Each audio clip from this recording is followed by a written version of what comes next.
নমস্কার বন্ধুরা, শুভ সকাল। দেখুন আজকে আমি সজনা আলু টমেটো দিয়ে মাছ বানাবো।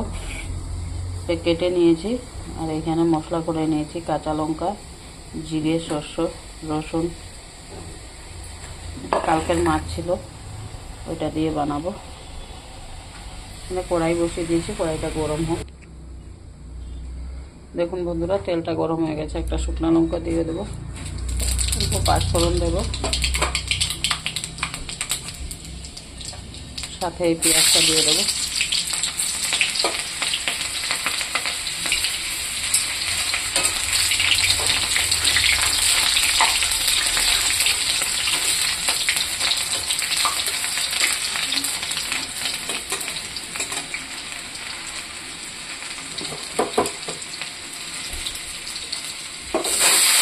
আলুটা দিয়ে দেবো।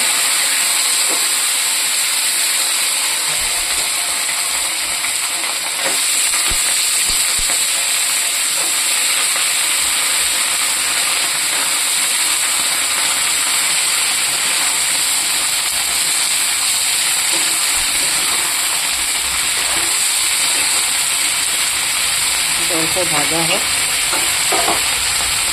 তারপর মশলা দেবো, টমেটো দেবো।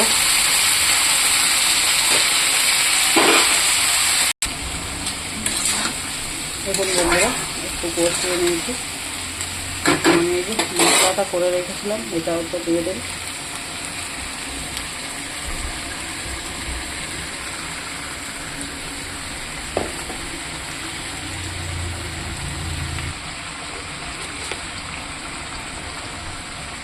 অল্প লবণ দিয়ে দিচ্ছি। শুকনা করবো না, অল্প ঝোল ঝোল করবো, তাই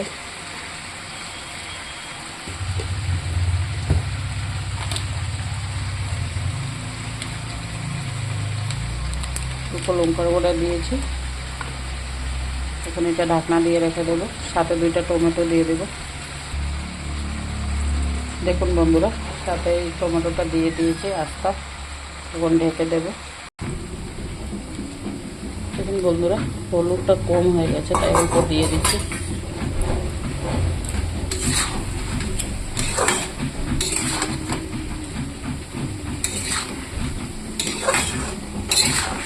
একটু সময় লাগবে এটা ভাজতে।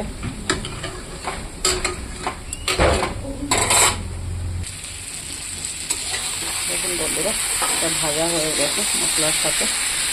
দেখুন টমেটোটাও হয়ে গেছে, তাতে আমি অল্প জল দিয়ে দেবো।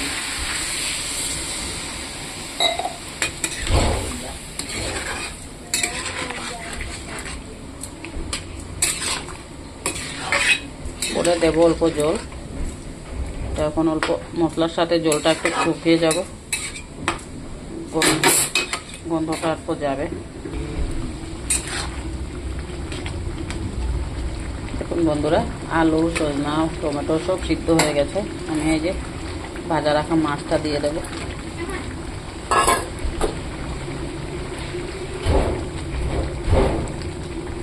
অল্প ঢাকনা দিয়ে রাখবো, অল্প জল দেবো এটাতে, অল্প ঝোল ঝোল করবো।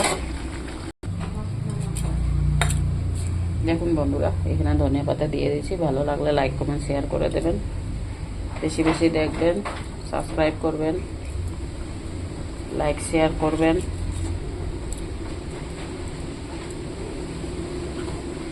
এটা ফুটে গেলেই আমার তরকারিটা রেডি হয়ে যাবে।